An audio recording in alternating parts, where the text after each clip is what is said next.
Assalamualaikum dan salam satu Malaysia. Paparan utama Nasional 8. Dua suspek terbabit dengan kegiatan militan IS bakal didakwa di bawah poka.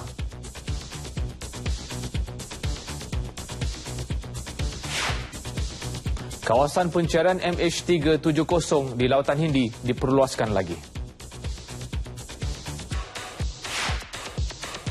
Kematian murid di Melaka bukan akibat H1N1. Untuk paparan penuh bersama saya, Wan Lukman Muhammad Fizol dan Nortika Naim selepas ini.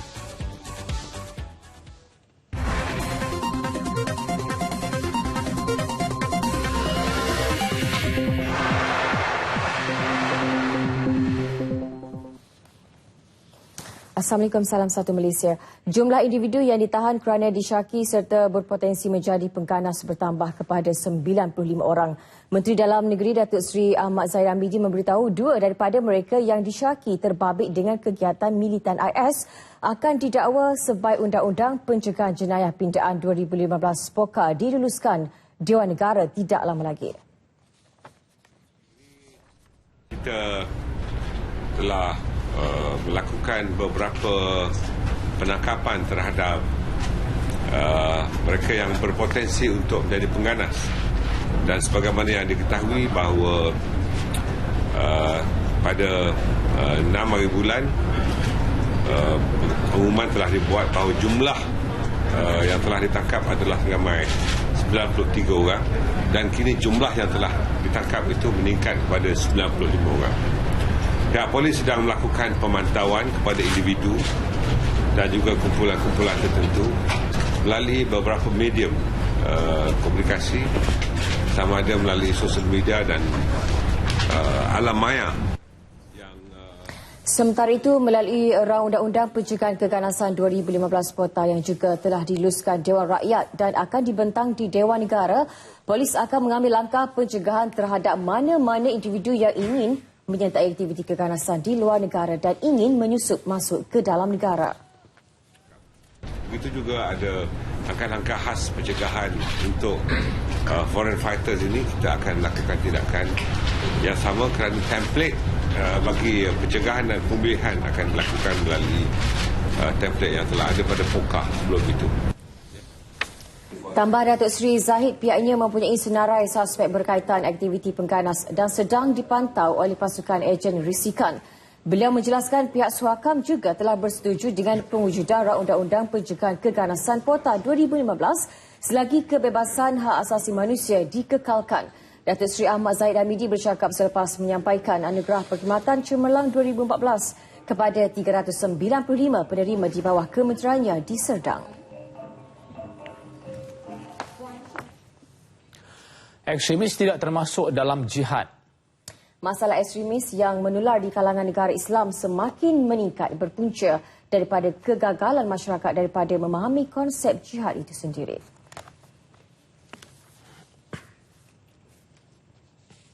Menurut Setiausaha Agung Organisasi Kerjasama Islam Tan Sri Iyad Amin Madani, jihad merupakan perjuangan ke arah kebaikan dan dakwah. Ia bertujuan untuk menegakkan agama dengan garis perjuangan para Rasul dan Al-Quran. Di antara masalah ekstremis termasuklah IS, Boko Haram, Al-Shabaab, pergulutan berkenaan puak Syiah dan Sunnah. This is our, misuse of Islam. They use slogans, and this is why we have to face up to that extreme voice. And like somebody said in the audience, we have also to be alert of those who penetrate such movements and use them and feed them such silliness. Punca seseorang boleh terjebak dengan ekstremis harus difahami. Kebanyakan masyarakat muda terjebak kerana mereka mencari sesuatu yang boleh menjanjikan sesuatu yang bersifat liberal. Peranan organisasi kerjasama Islam penting dalam mewujudkan perpaduan di kalangan negara anggota bagi membenteras gejala ekstremis ini. Organisasi itu giat melaksanakan aktiviti yang boleh menyumbang ke arah melahirkan keamanan dan keselamatan, terutamanya dari segi ekonomi dan politik. Tan Sri Iyad Amin bercakap kepada media selepas merasmikan forum Overview of the OIC and its Activities di Ibu Negara. Forum sehari ini turut dihadiri beberapa duta asing di Malaysia dan ahli akademik. Sementara itu, Tan Sri Iyad Amin Madani petang tadi mengadakan kunjungan hormat terhadap Menteri Luar Datuk Seri Anifah Haman di Putrajaya. Dalam pertemuan kira-kira 20 minit itu, antara perkara yang dibincangkan berkaitan kerjasama strategik di antara Malaysia dengan OIC dan perkembangan dunia Islam masa kini. Malaysia banyak memainkan peranan aktif untuk kemajuan OIC. Ini termasuk menangani isu-isu serta cabaran yang dihadapi umat Islam dan juga menyekat ekstremis. Ini merupakan lawatan pertama Tan Sri Iyad Amin ke negara ini sejak menyandang jawatan Setiausaha Agung Organisasi Kerjasama Islam OIC pada Januari 2014. Semalam Tan Sri Iyad Amin turut melakukan kunjungan hormat terhadap Perdana Menteri Datuk Seri Najib Tun Razak. Kawasan pencarian MH370 di Lautan Hindi akan diperluaskan 60,000 km persegi lagi sekiranya tiada penemuan menjelang Mei ini. Penambahan tersebut menjadikan keseluruhan kawasan pencarian seluas 120,000 km.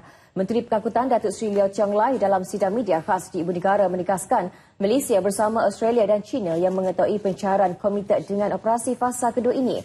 Turut hadir Timbalan Perdana Menteri Australia Warren Truss dan Menteri Pengangkutan China Yang Chuang-tang.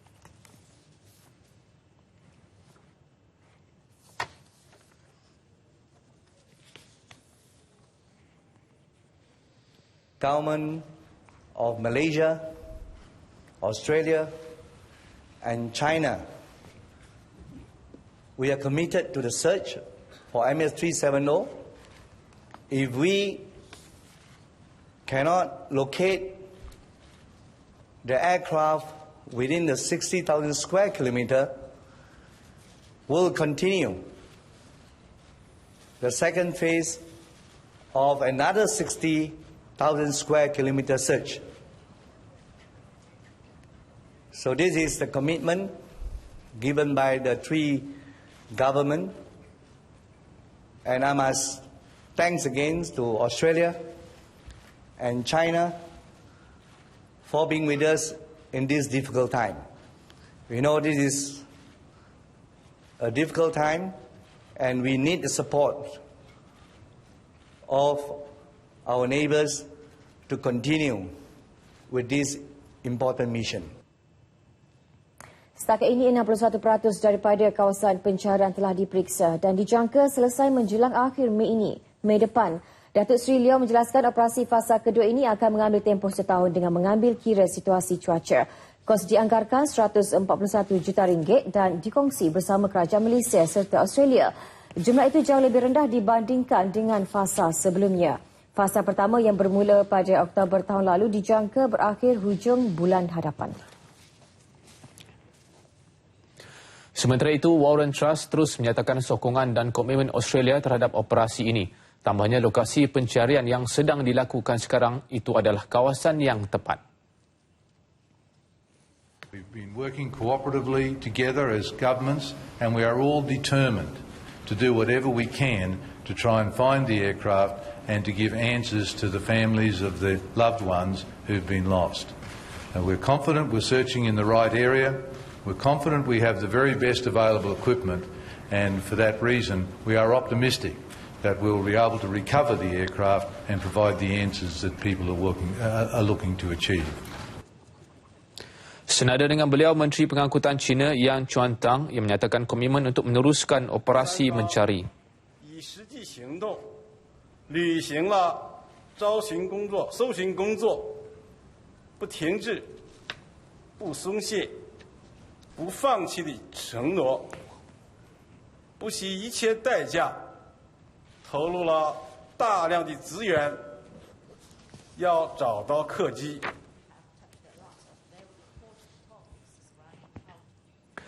Kematian murid tahun 5 Sekolah Jenis Kebangsaan Cina SJKC PTEC di Melaka semalam adalah disebabkan jangkitan kuman pada otak atau viral encephalitis dan bukannya akibat jangkitan influenza A H1N1. Esko Pelajaran Pengajian Tinggi Sains dan Teknologi Hijau dan Inovasi Negeri Datuk Mat Yunus Hussein mengesahkan perkara itu berdasarkan laporan doktor. Dalam pada itu, pemantauan dari semasa ke semasa akan terus dilakukan pihak sekolah bersama Jabatan Kesihatan Melaka serta Pejabat Pendidikan Daerah Melaka Tengah bagi mengelakkan penularan virus influenza H1N1.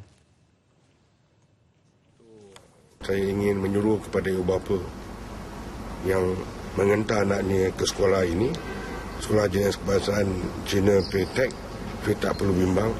Hasil daripada saringan atau pemeriksaan yang dibuat ke atas pelajar. Di sekolah ini juga menunjukkan tidak ada unsur-unsur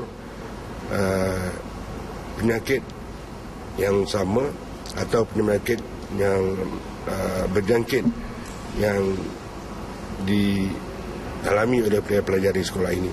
Tidak ada. Mengulas lanjut dinyatakan hanya 102 orang daripada 390 pelajar hadir pada hari ini disebabkan kegusaran ibu bapa terhadap perkembangan kesihatan anak masing-masing.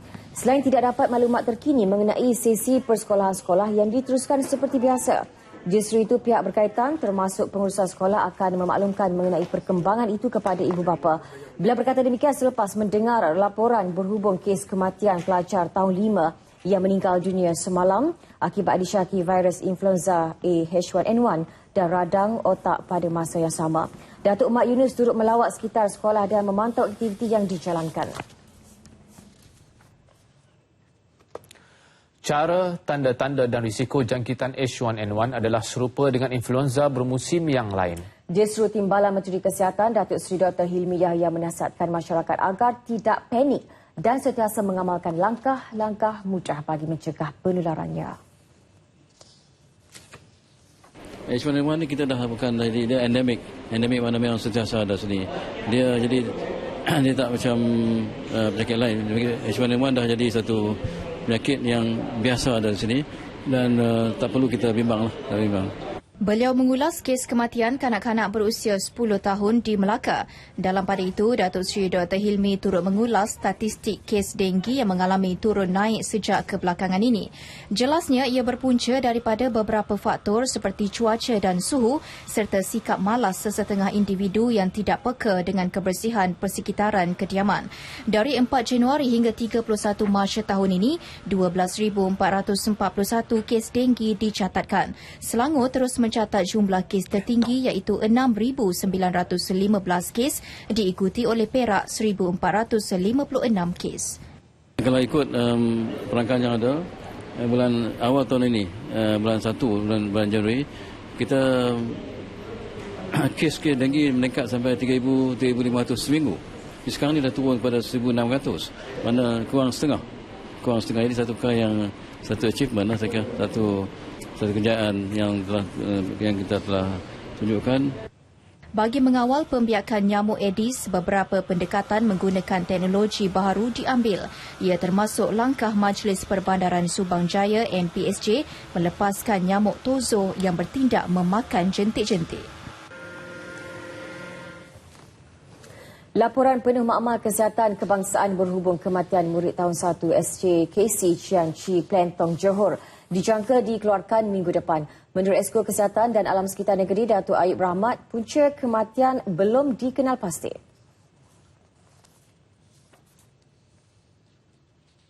Maka kita lihat bahawa fenomena ni agak biasa juga. Cuma ianya dikejutkan dengan kematian itu yang membawa kepada agak sedikit rasa panik. Tetapi dari segi keseluruhan di negeri Johor, pada tahun lepas kita ada lebih kurang dalam 500 kes. 500 kes HFMD. Tapi tak ada kematian. Dan ianya meningkat pada tahun ini. Datuk Ayub berkata 12 murid yang disyaki mengalami simptom HFMD dilaporkan terkawal dan tidak dimasukkan ke hospital. HFMD boleh dijangkiti secara terus melalui sentuhan dan boleh dielakkan dengan penjagaan kebersihan, terutamanya mencuci tangan sebelum makan. Beliau ditemui media selepas merasmikan program Jom Ganyang Aedes di Felda Sungai Mas, Kota Tinggi, Johor. Sehingga minggu ke-14 tahun ini, Johor mencatat 2,000 kes denggi meningkat berbanding 1,595 kes tempoh sama tahun lalu. Sepanjang tempoh yang sama, 4 kematian direkod berbanding 12 kes dalam tempoh sama tahun lepas. Johor berada di tempat ke-4 kes denggi tertinggi selepas Selangor, Perak dan Pulau Pinang.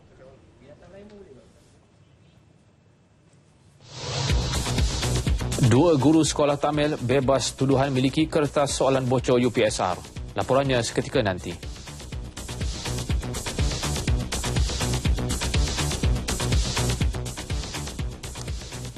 ...42 rakyat Malaysia di Aden, Yaman selamat tiba di tanah air pada pukul 3.18 petang tadi. Manakala jumlah keseluruhan rakyat Malaysia yang masih berada di Yaman, ekoran pergolakan di negara itu seramai 673 orang. Kumpulan pertama dari Aden itu tiba di lapangan terbang Kuala Lumpur KLIA dengan menaiki pesawat Emirates EK804 dari Dubai Emirah Arab Bersatu UAE dan disambut oleh Timbalan Menteri Pertahanan Datuk Abdul Rahim Bakri.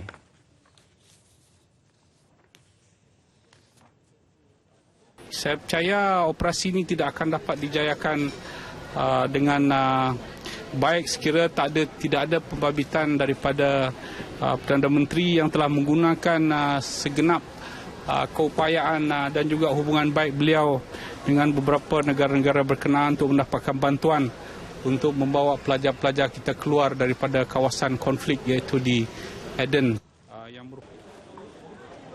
Kesemua mereka penuntut di Madrasah Al-Idrus di Aden, Yaman dari pelbagai bidang pengajian. Malam tu lebih bahaya daripada siang. Kerana ada jet dan tanker pun datang sampai ada kereta kebal di kawasan madrasah. Tapi alhamdulillah kita masih selamat dan dapat dikeluarkan cepat sebab Aden ni sebagai tempat yang target perang sekarang ni sebab masalah konflik dia dekat situ memuncak sekarang. Ada sebahagian di kawasan Ribat, ada yang meletup, ada gambar dihantar oleh guru-guru di WhatsApp dan alhamdulillah kami semua telah selamat sampai di Kuala Lumpur International Airport dan terima kasih banyak-banyak kepada pihak Kedutaan Malaysia Cairo, Kedutaan Malaysia Jeddah dan semua yang membantu kami untuk keluar dan akhirnya 5 kali percubaan untuk keluar, akhirnya yang terakhir selamat untuk keluar. Semalam kesemua pelajar berkenaan dibawa menaiki bot selama lebih 22 jam dari Aden ke Djibouti sebelum diterbangkan ke Jeddah menaiki pesawat Hercules milik Angkatan Tentera Malaysia ATM.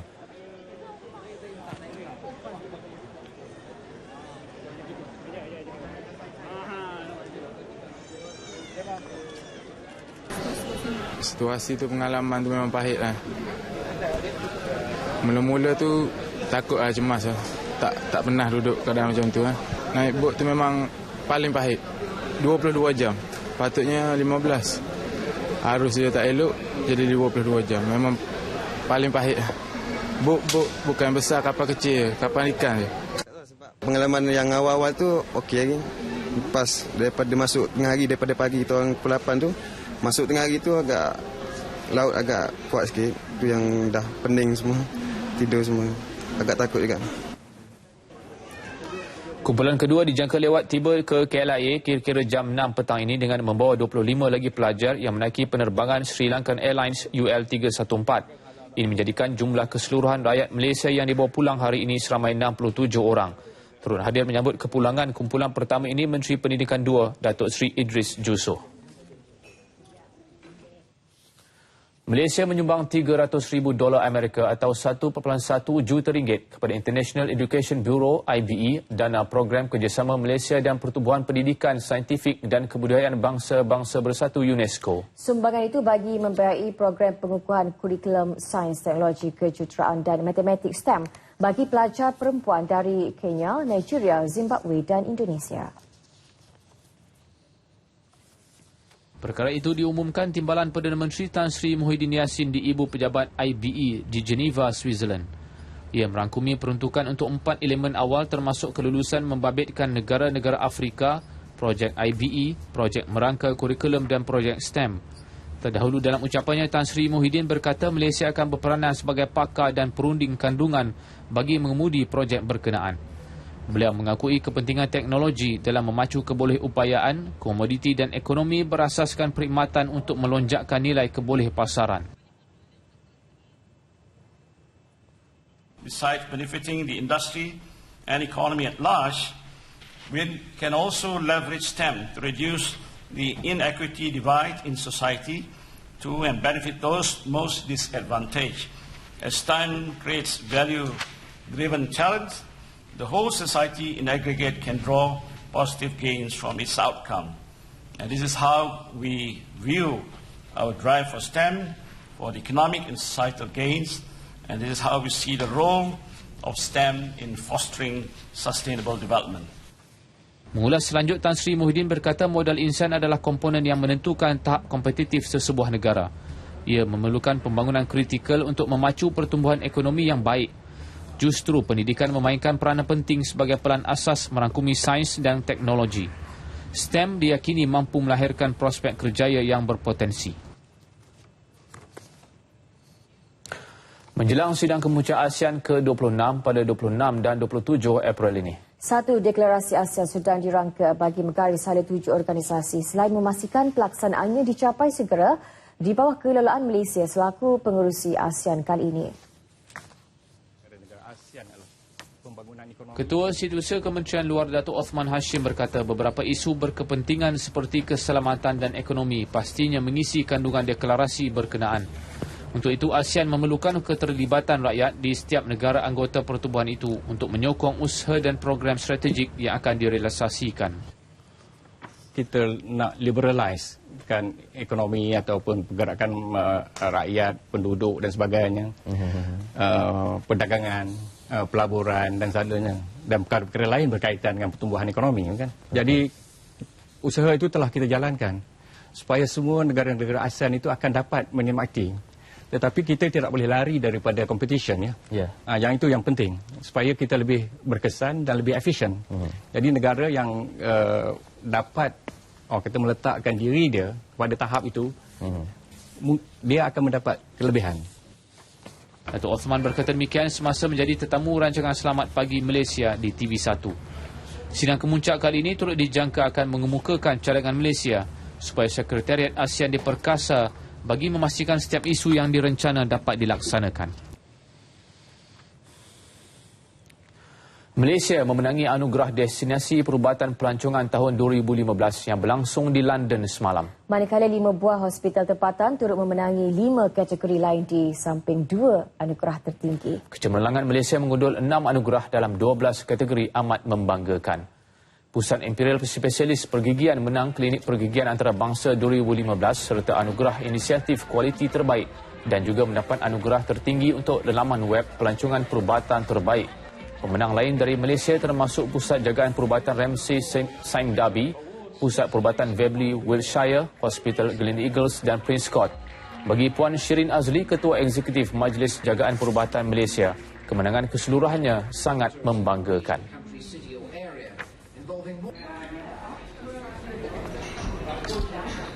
Ini adalah satu pengiktirafan yang hebat di atas pencapaian dan kejayaan kita semua dan membuktikan bahawasanya Malaysia adalah satu destinasi pelancongan kesihatan yang sangat yang terbaik mungkin ya di dunia. And then what this means is that our efforts in promoting healthcare tourism really bear the fruit, and it also prove that we are really the choice international destination for medical tourism. Malaysia di London ini akan terus menggiatkan usaha promosi kepada pelancong-pelancong dari pasaran ini untuk memilih Malaysia sebagai destinasi kesihatan mereka di dalam berbagai-bagai bidang seperti pergigian, saringan kesihatan, kosmetik dan sebagainya. Majlis penyampaian anugerah ini telah diadakan di sebuah majlis yang meraihkan kecemerlangan dalam sektor perubatan pelancongan oleh Anugerah Pelancongan Perubatan Antarabangsa Sempena Persidangan Perubatan Pelancongan. Majlis anugerah itu dihadiri peserta dari lebih 40 buah negara.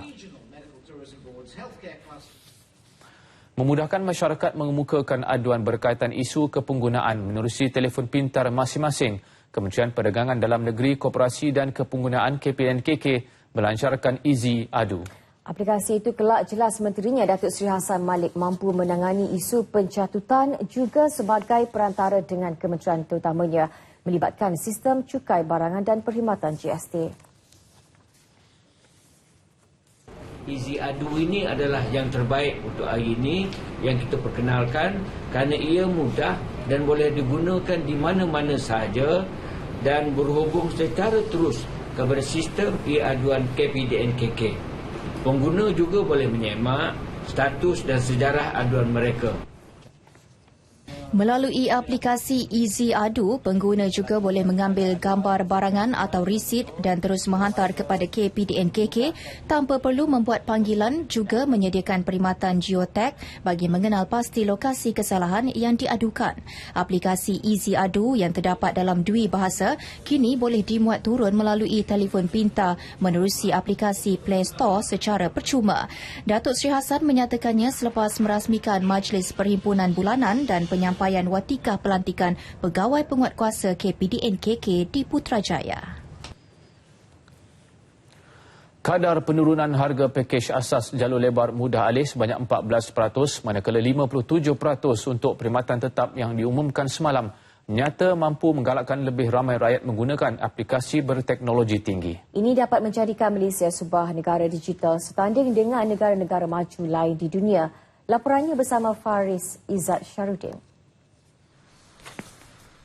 Cabaran yang menghalang penembusan jalur lebar kepada isi rumah secara meluas di seluruh negara ialah faktor geografi negara seperti gunung ganang dan permukaan muka bumi.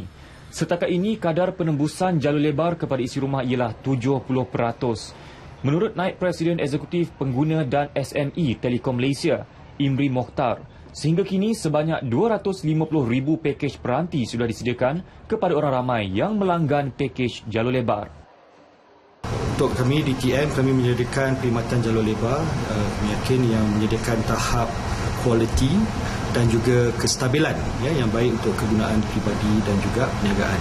Dan pakej yang diumumkan oleh Yang Berhormat Menteri semalam secara terusnya memastikan bahawa kualiti dan kestabilan perkhidmatan dapat dirasai oleh segenap lapisan rakyat Malaysia, selaras dengan falsafah kami di TM untuk menyediakan hidup yang lebih mudah dan juga perniagaan yang lebih mudah dengan TM. Kos penyelenggaraan dan juga pembangunan infrastruktur ianya akan diteruskan oleh TM sebagaimana yang kami lakukan pada tahun-tahun yang sebelumnya, dan ianya sama sekali tidak akan mengurangkan pengalaman pelanggan.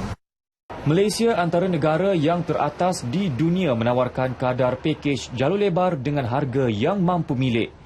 TM bakal mengenakan kadar serendah RM38 sebulan untuk pakej jalur lebar asas perkhidmatan tetap dengan penggunaan data percuma sehingga 1 GB. Semalam, 6 syarikat telekomunikasi tempatan diumumkan akan menawarkan kepada pengguna harga serendah RM25 bagi 1 GB bagi pakej jalur lebar. Orang ramai yang ditemui juga menyambut baik penurunan harga itu dan berharap dapat menikmati perkhidmatan jalur lebar yang lebih berkualiti tinggi dan laju. Saya rasa penurunan harga ni bagus sebab disebabkan oleh GST lagi. Faktor GST kan dia orang turunkan harga, so dia tak menyusahkan customer sangatlah ataupun rakyat. Okey, sebenarnya yang ni cadangan yang terbaik sebab kadar GST ni semakin isu yang terbesar dekat Malaysia kan. Tapi kalau cadangan macam ni untuk nak bantu rakyat tu memang cadangan yang terbaik lah. Apa yang mereka cakap tu, apa yang boleh katakan semua termasuk TM, yang semalam dia bagi tahu mereka akan menurunkan tu, mereka dah agree dengan apa yang bahagian komunikasi bagi tahu untuk penurunan tu. So saya harap benda tu betul-betul implement. Betul-betul maksudnya semua company betul-betul implementkan benda tu supaya benda tu memang betul-betul memudah dan juga menyenangkan rakyat jelata. Ada harapan pun dia konsisten, jangan dia turun harga lepas tu dia turun quality, and then long term dia kena continuously improve because ada country pun dia ada increase of demand speed, so kena standing lah dengan negara lain, tapi not on the spot, tapi dia kena progressively improve lah tu. Pakej mudah alih serendah RM25 itu akan berkuat kuasa dalam tempoh 2 bulan lagi. Kerajaan akan meneruskan kerjasama dengan semua syarikat telekomunikasi utama negara dalam merealisasikan kemajuan ekonomi digital dan internet. Faris Izzat Syarudin untuk Berita RTM.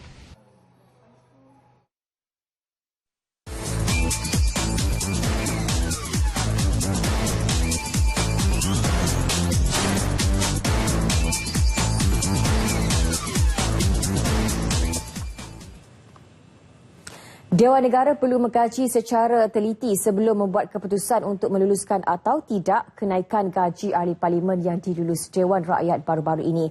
Jelas Yang di-Pertua Dewan Negara Tan Sri Abu Zahar Ujang, keputusannya nanti bergantung kepada senator-senator yang bakal membahas dan mempertimbangkan perkara tersebut. Mengulas lanjut, Tan Sri Abu Zahar menjelaskan kajian perlu dibuat terlebih dahulu agar memastikan ia tidak menjadi beban kepada kewangan negara.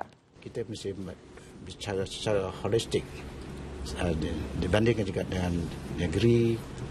Kami sekarang ni Sarawak telah membuat satu keputusan punya gaji-gaji, kenaikan gaji beberapa negeri, dan juga perkara-perkara ini telah pun dibincangkan begitu detail secara terperinci, dan ini yang terbaik pada pihak kerajaan. Tan Sri Abu Zahar ditemui selepas menerima kunjungan hormat Presiden Majlis Bekas Wakil Rakyat Tan Sri Abdul Aziz Rahman di Parlimen.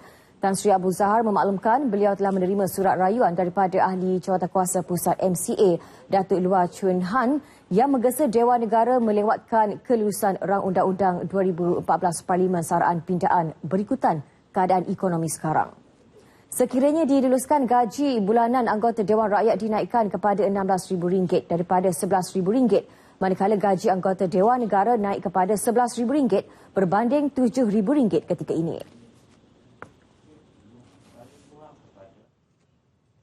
Kerajaan perlu campur tangan berhubung cadangan menyelaraskan umur pengeluaran wang kumpulan wang simpanan pekerja KWSP pada usia 60 tahun. Cadangan tersebut tidak patut dilaksanakan kerana pekerja mempunyai hak untuk menggunakan wang tersebut tanpa mengira umur. Meskipun cadangan itu bertujuan menangani isu kekurangan simpanan persaudaraan ahli KWSP, had umur tidak boleh ditetapkan ke 60 tahun.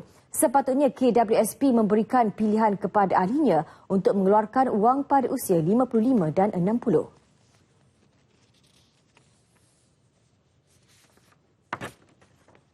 Tapi kalau dengan pilihan, tidak ada masalah.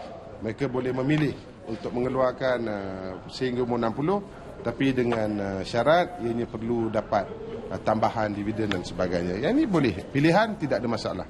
Tapi bukan sebagai satu daripada syarat utama dilanjutkan kepada 60 tahun. Pada saya ini tidak tepat sama sekali. Status pelarian dan pemohon suaka tidak diiktiraf Malaysia. Justru kerajaan akan terus berpegang kepada pendirian untuk tidak membenarkan anak-anak pemegang kad Pertubuhan Bangsa Bersatu bagi orang pelarian UNHCR mendapatkan pendidikan di sekolah atau universiti awam.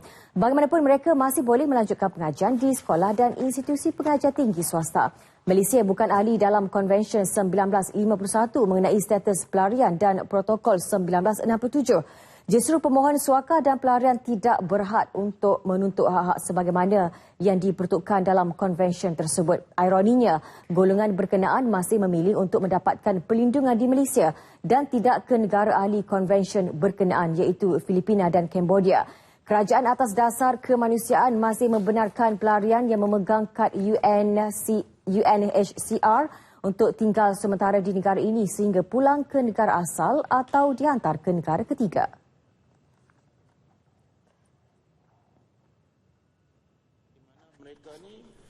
Dibenarkan untuk belajar di sekolah swasta. Tetapi kehadiran mereka bukan masalah itu, tetapi kehadiran mereka mengancam masalah keselamatan kita.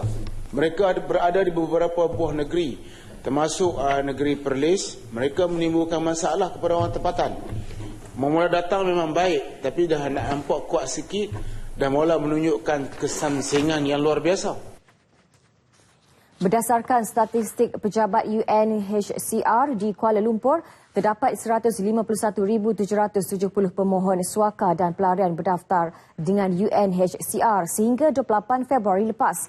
Myanmar mencatat jumlah tertinggi pemohon suaka dan pelarian iaitu 140,642 orang. Status permohonan kemasukan ke Universiti Awam bagi lepasan sijil tinggi pelajaran Malaysia STPM, matrikulasi dan yang setaraf dengannya bagi sesi 2015-2016 akan diumumkan Ogos ini. Timbalan Menteri Pendidikan Datuk Mary Yap Keng Chin memaklumkan Proses pemilihan untuk penawaran tempat pengajian sedang dilaksanakan. Permohonan ke Universiti Awam dibuka dari Januari hingga 12 April PAS. Kemasukan ke semua institusi pendidikan tinggi awam adalah berdasarkan prinsip meritokrasi. Markah merit calon yang berjaya ditawarkan tempat pengajian akan berasaskan markah akademik dan kurikulum. Berdasarkan prinsip meritokrasi, hanya calon dan pemohon yang memperoleh markah merit tertinggi layak dipertimbang dan ditawarkan ke tempat pengajian tanpa mengira etnik, agama, jantina, keturunan, negeri, taraf hidup dan tempat tinggal.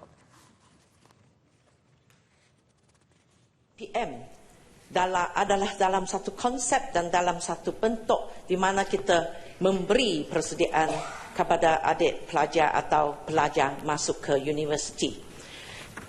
Ini adalah satu program pra-universiti dan walaupun pelaksanaan atau sistem delivery adalah tidak sama, tetapi konsepnya adalah sama untuk memberi persediaan kepada pelajar masuk ke universiti.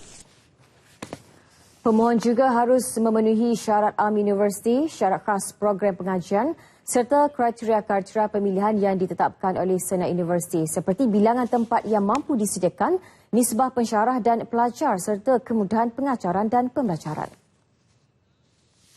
25 hektar tanah disediakan untuk projek pembinaan rumah kekal penduduk Kuala Kerai yang terjejas banjir. Ia susulan hasil penilaian semula Kerajaan Persekutuan sebelum ini di mana 1,918 rumah yang musnah akibat banjir di Kelantan perlu dibina segera. Menurut Menteri Besar Datuk Ahmad Yaakob, penyediaan tanah itu telah dimaklumkan kepada Pengurusi Jawatan Kuasa Khas Banjir Kelantan Datuk Seri Mustafa Muhammad.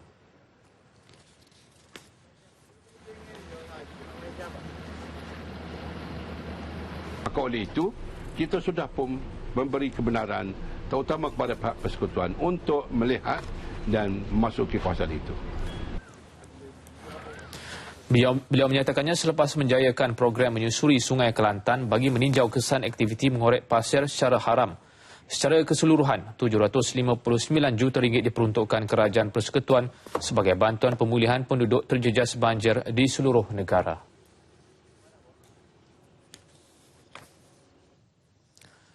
Mahkamah Session Seremban melepaskan dan membebaskan 2 guru lelaki daripada pertuduhan memiliki kertas soalan ujian pencapaian sekolah rendah UPSR secara tidak sah tahun lalu. Hakim Datuk Jajik Sim Ban Singh membuat keputusan itu setelah berpuas hati dengan keterangan pasukan pembelaan yang mewakili Subarau Kamalanathan 35 dan MP Murugan 37 sepanjang perbicaraan berlangsung. Subarau yang mengajar di Sekolah Jenis Kebangsaan Tamil SJKT Ladang Batang Benar dinilai menghadapi 5 pertuduhan, manakala Murugan yang bertugas di SJKT Ladang Lenggeng di daerah yang sama pula berdepan dengan 1 pertuduhan. Dalam pertuduhan tersebut, Subarau didakwa memiliki soalan UPSR 2014 bagi mata pelajaran matematik dan matematik 015-1 bahasa Tamil pemahaman 036 dan bahasa Tamil penulisan 037 serta Sains 081 melalui seunit telefon pintar jenis Samsung Galaxy Note 2. Perbuatan tertuduh mendapatkan soalan-soalan itu didakwa bersalahan dengan Akta Rahsia Rasmi 1972 dan tertuduh tidak berhak menyimpannya. Kesemua perbuatan itu didakwa dilakukan antara pukul 8 malam 8 September dan 16 September 2014 di sebuah rumah di Jalan Bukit Galena 13, Taman Bukit Galena, Fasa 4, Seremban. Sementara itu, Murugan pula didakwa dengan pertuduhan sama iaitu memiliki kertas soalan matematik antara pukul 12.15 tengah malam 8 September dan 17 September 2014. Menjalankan tugas sebagai Menteri Besar Kedah adalah tanggungjawab yang sudah diamanahkan pucuk pimpinan negara dan rakyat. Justru Datuk Seri Mukriston Dr. Mahathir menegaskan tiada sebab untuk beliau meletakkan jawatan hanya kerana desakan seorang pemimpin UMNO di negeri itu berhubung isu sokongan terhadap Perdana Menteri. Saya rasa tak ada sebab kot untuk saya nak lepaskan jawatan. Ini pun amanah daripada Yang Amat Perdana Menteri dan juga amanah daripada rakyat. Jadi tak timbul pula sebarang masalah yang sampai begitu besar yang akan memerlukan saya meletakkan jawatan.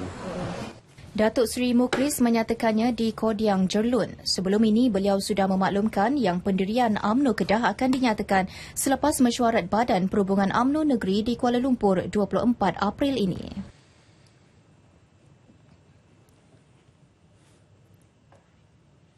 Dalam pada itu, Pergerakan Pemuda Wanita dan Puteri UMNO Kedah meminta Menteri Besar Datuk Seri Mukhris Tun Dr. Mahathir supaya tidak membuat sebarang kenyataan tentang pendirian UMNO Negeri terhadap Perdana Menteri Datuk Seri Najib Tun Razak pada 24 April ini. Ketua Pemuda UMNO Kedah Datuk Syaiful Hazizi Zainal Abidin berkata permintaan ketiga-tiga sayap UMNO Negeri itu telah disuarakan oleh mereka kepada Datuk Seri Mukhris dalam satu pertemuan hari ini. Menurutnya mereka tidak mahu Menteri Besar berada dalam keadaan yang sukar kerana semua sedia maklum hubungannya dengan Tun Dr. Mahathir dan mahukan beliau memberi tumpuan 100% untuk usaha memperkukuh parti dan mentadbir negeri. Mereka juga bimbang jika kenyataan Datuk Seri Mukhris pada 24 April itu akan diputar belit oleh pihak tertentu yang tidak bertanggungjawab. Beliau bercakap pada sidang media di bangunan UMNO Kedah hari ini. Menurut Datuk Syaiful Hazizi, ketiga-tiga pergerakan UMNO di Kedah berdiri teguh dan menyokong kepimpinan Mukhris yang juga pengurusi Badan Perhubungan UMNO Kedah serta Perdana Menteri dan Presiden UMNO Datuk Seri Najib Tun Razak. Kerajaan telah berjaya menetapkan harga bagi sijil amanah sukuk $1 bilion penanda aras bertempoh matang 10 tahun serta $500 juta Amerika dengan bertempoh 30 tahun. Kementerian Kewangan dalam satu kenyataan berkata terbitan sukuk bertempoh matang 30 tahun itu merupakan terbitan sukuk yang mempunyai tempoh matang terpanjang dalam sejarah sesebuah kerajaan. Transaksi ini terlebih langganan dan telah menarik minat pelabur dengan langganan melebihi $9 bilion Amerika daripada jumlah keseluruhan pelabur yang melebihi 450 akaun. Sukuk bertempoh matang 10 tahun terlebih langganan hampir 7 kali dan sukuk bertempoh matang 30 tahun pula terlebih langgan hampir 6 kali.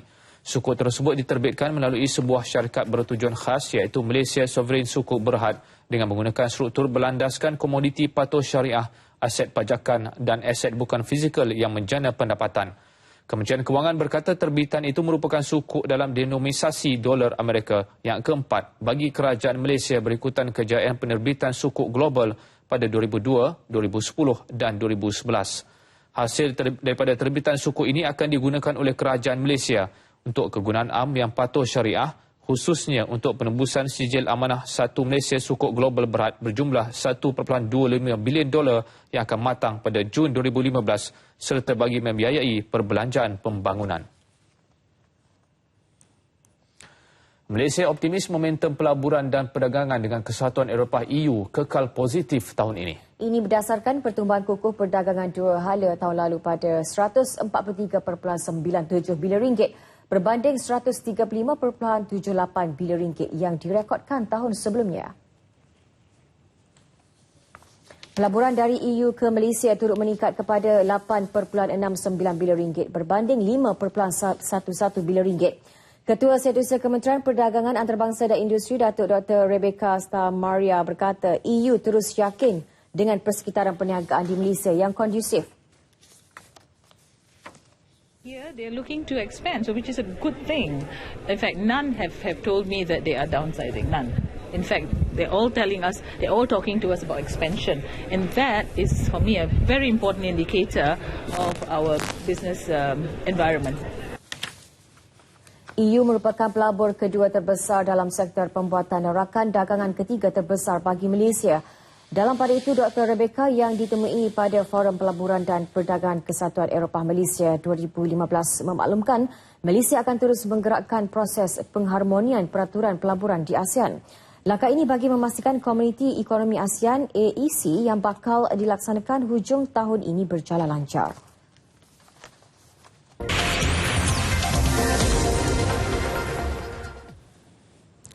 Perkembangan bola sepak tempatan. Jika benar-benar ingin lihat skuad kebangsaan lebih berkualiti, berikan pemain masa rehat mencukupi. Demikian cadangan yang diutarakan Presiden Persatuan Bola Sepak Negeri Johor PBNJ Tunku Ismail Sultan Ibrahim mengenai jadual perlawanan Liga Tempatan yang dilihat terlalu padat dan menyebabkan pemain keletihan. Buat masa ni persiapan mereka terlampau singkat sangat. Dan juga kita punya league pun too compact. So the players are fatigued to play, dia orang physically it's not advisable because they will be too tired. But kalau mungkin kita boleh ada satu adjustment berkenaan dengan isu tersebut, ia akan memberikan saya rasa satu impact yang positif kepada pasukan kebangsaan. Dalam pertemuan bersama media itu, Tunku Ismail turut menegur Presiden-Presiden Persatuan Negeri lain kerana tidak tampil membangkitkan isu pengagihan hak siaran.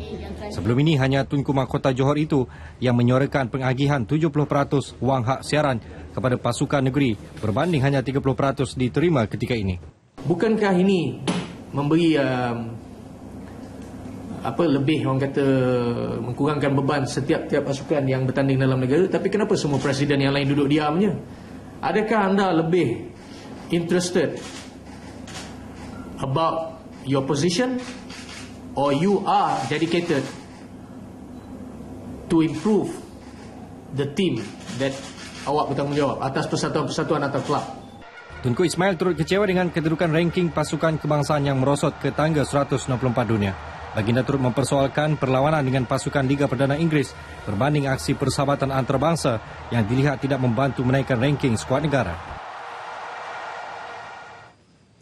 Sudah jatuh di timpa tangga. Itulah nasib yang menimpa penjaga gol JDT2 Muhammad Anis Faron yang terpaksa melupakan seketika dunia bola sepak. Penjaga gol berpengalaman itu dilepaskan pengurusan PBNJ berikutan kes mahkamah yang melibatkan pemain itu kemarin. Anis dilepaskan Persatuan Bola Sepak Negeri Johor PBNJ berikutan tindakannya melakukan provokasi ke atas anggota keselamatan ketika aksi Liga di Pulau Pinang 3 April lalu. Penjaga gol berusia 33 tahun itu turut dihadapkan ke Mahkamah Magistrate Georgetown berikutan kesalahan tersebut. Presiden PBNJ Tunku Ismail Sultan Ibrahim mengumumkan perkara itu dalam sidang media sambil mengingatkan tidak akan berkompromi dengan isu disiplin serta nama baik pasukan dari selatan itu. He is no longer have anything to do with your punya football development. He is released. He doesn't have his contract, so he's free to go anywhere he wants to go. Because I'm more interested of keeping players yang committed and full of discipline. And plus, I don't know why saya soal juga Coach Goran, kenapa anda simpan dia? And he's already 33 years old. I thought JDT2 supposed to be a team yang for youth development team. Anis, bekas pemain skuad bawah 23 tahun, merupakan penjaga gol utama JDT2 musim ini dan salah seorang pemain senior dalam pasukan kedua itu. Tunku Ismail dalam pada itu turut menegur jurulatih JDT2, Goran Paulic, supaya menggunakan khidmat pemain-pemain muda pasukan itu dan tidak terlalu bergantung dengan aksi pemain lebih berumur. My message to coach JDT2, dia better back up.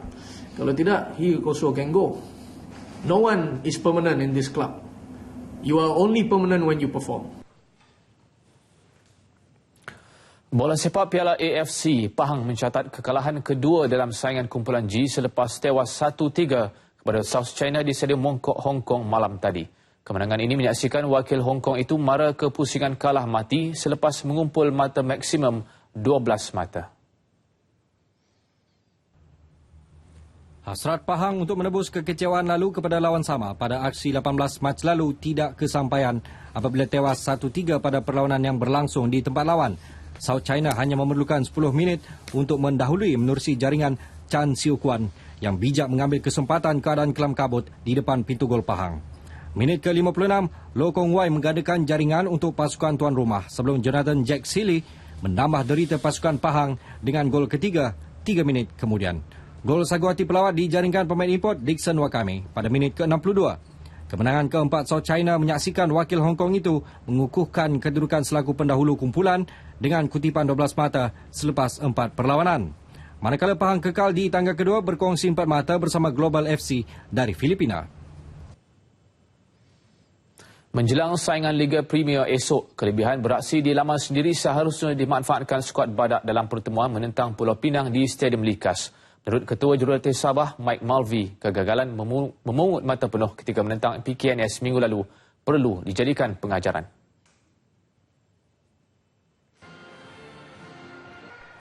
Walaupun berjaya mempamerkan aksi terbaik dalam 2 perlawanan terakhir, namun skuad Badak gagal mengutip mata penuh apabila tewas 3-4 kepada T-Team di Kuala Terengganu dan hanya mampu seri 1-1 ketika berdepan PKNS di Stadium Likas minggu lalu. Mike berharap kehadiran semula pemain import Abdoulaye Faye yang juga bekas pemain Hull City mampu mengukuhkan semula benteng pertahanan Sabah Rhinos menjelang pertemuan dengan Harimau Kumbang malam esok. Faye terlepas 3 perlawanan sebelum ini namun sudah pulih sepenuhnya. Mengenai pasukan Pulau Pinang, Mike berpendapat skuad Pulau Mutiara itu merupakan pasukan yang kuat. Pengendali berusia 52 tahun dari Australia itu juga yakin dengan prestasi dan kualiti yang ditujukan para pemainnya semasa latihan dan berharap mereka dapat meleburkan rekod tanpa kalah Harimau Kumbang malam esok.